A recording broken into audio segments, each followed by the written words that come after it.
নমস্কার, তোমাদের সকলকে জানাচ্ছি স্বাগতম আমাদের এই দ্বিতীয় পর্বে। এই হলো কদিস ফ্যামিলির দ্বিতীয় পর্ব। আমার জীবনের সকাল শুরুই হয় রান্নাঘর থেকে। রান্না করি সকাল থেকে শুধু আমি এমের জন্য, কোকিলা গদির জন্য খালি রান্নাই করি। সে যাই হোক, তাড়াতাড়ি করে রান্নাটা সেরে নি, না হলে এম আবার এসে রেগে যাবে যদি খাবার রেডি না হয়। স্নান করতে গেছে, তার আগে আমি রান্নাটা সেরে নি।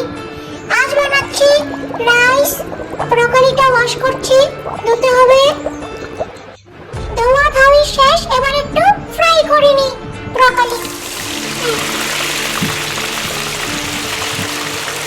আহা, কি সুন্দর গন্ধ বেরোচ্ছে, মনে হয় এম এসেই পড়বে গন্ধে। সেই যে ব্রকলি সবচেয়ে বড় দিওয়ানা। दीवाना है के ब्रोकली के लिए बेकरार है। ओ संभालो ये ना प्यार है। ओ আহা হা, আমার গায়িকা বউ কি যে সুন্দর গান গাইছে। আমি যে মুগ্ধ হয়ে গেলাম, তোমার গান শুনে। আর আমি বাথরুমে থাকতে পারলাম না। তোমার এই সুমধুর গলা যে আমাকে তোমার কাছে টেনে নিয়ে আসলো গোপী। ও মা গো, আমি যে আর কথা বলতে পারছি না, জিভে যে জল এসে পড়ছে। এই নানান রকমের পদ তুমি আজও করলো গোপী আমার জন্য। এত টেস্টি টেস্টি খাবার সেই তো কোকিলা গদি কখনোই বানাতে পারতো না। এরকম বলবে না তো, ভালো না এরকম বলা। কি ভালো না, সব ভালো, বুঝলে তো। সকাল থেকে তোমাকে দিয়ে রান্না করায়, কষ্ট করায়, আবার শালির বড় বড় কথা তোমাকে নিয়ে। আচ্ছা বাদো, সকাল থেকে আমার বউটা কষ্ট করে যাচ্ছে, ফ্যান টেন নেই। ফ্যানটা চালাওনি কেন জান? আমার ফ্যানটা চালাওনি কেন? এনো এনো এনো, একটু হাওয়া খাও আমার শোন আমার। আহা, তুমি থামো তো তুমি। এসব কি সাউন্ড বের করছো তুমি? তুমি জানো না আমি তো কন্ট্রোল করতে পারি না। ফ্যানটা এদিকে ঘোরা, শরীরটাই গরম করে দিলে এসব সাউন্ড করে। কি যে বলো তুমি। আচ্ছা ঘুরাচ্ছি ফ্যানটা। সেই কি আজ আমি নতুন করলাম তোমার সাথে এরকম সাউন্ড? তুমি নিজেই বলো তো, তুমিও তো সেই সাউন্ড করো। তখন আমার কি অবস্থা হয় একবার ভেবেছো তুমি যেটা?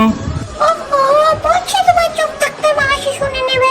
আচ্ছা বাবা, আচ্ছা আমি চলে যাচ্ছি বাবা। তার আগে একটা মিষ্টি চুমু তো খেয়ে যায় তোমার এই নরম নরম ঠোঁট। এই কি অবস্থা বাবা? কোনো ব্যাপার না, আমি একটু তামাশা দিয়ে দিলাম। আচ্ছা বাবা, কি আছে বলো? আচ্ছা এবার তাড়াতাড়ি উঠে পড়ো, না হলে মহামেশ উল্টা পুল্টা ভাববে। উঠে গেলাম। থ্যাংক গড যে মম এসে দেখেনি, নাহলে আজও আমার অফিসে যাওয়ার জন্য লেট হয়ে যেত এইসব চিৎকার চেঁচামেচিতে। আচ্ছা আমি যাচ্ছি গোপী, মাই লাভ, মাই গপু, বাই। উফ, আজ আর বাঁচে গেল। যাই একটু গাছগুলোতে গিয়ে জল দিয়ে আসি। রান্নার পালা শেষ, এবার গিয়ে একটু গাছের যত্ন নি। লা লা লা লা লা লা লা লা লা। কি সুন্দর সুন্দর গোলাপ ধরেছে গাছে, একটু জল দিয়ে নি। আসলে এখান থেকে একটু ওকে তুলে দেব। সে যে আজ রাতে গরম হয়ে যাবে তাহলে। জল দিয়ে নি একটু। কি সুন্দর গোলাপের গন্ধ বেরোচ্ছে, দেখে তো একটু। অনেক সুন্দর গন্ধ। আজ যে আমাদের দুজনের রাত রঙিন হয়ে যাবে। গোপী, তোমার এত বড় আসপর্দা! তুমি আমার ছেলের সাথে সংসার করার স্বপ্ন দেখছো, তা আমি হতে দেব না। গোলাপ ফুল দিয়ে তুমি আমার ছেলের মনকে চুরি করে নিতে চাও, তা আমি হতে দেব না।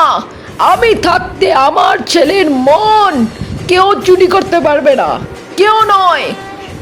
কোথায় ফুল? কোথায় গেল ফুলগুলো? কোথায় গেল? আজই আমি কুড়িয়ে ফালিয়ে দেবো।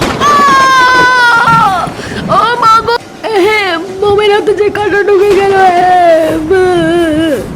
না মা, না, আপনি কাঁদবেন না মা। চুপ করো কিনি, সব তোর জন্য হয়েছে। আজ আসুক হেম, তারপর দেখ তোর কি অবস্থা হয়, কি অবস্থাটা করে তোর হেম। দেখে নিস তুই রাত কাটানোর চেষ্টা করছে কেন, এবার তুই দেখিস তোর কি অবস্থাটা হয়। এই ছিল আজকের পর্ব।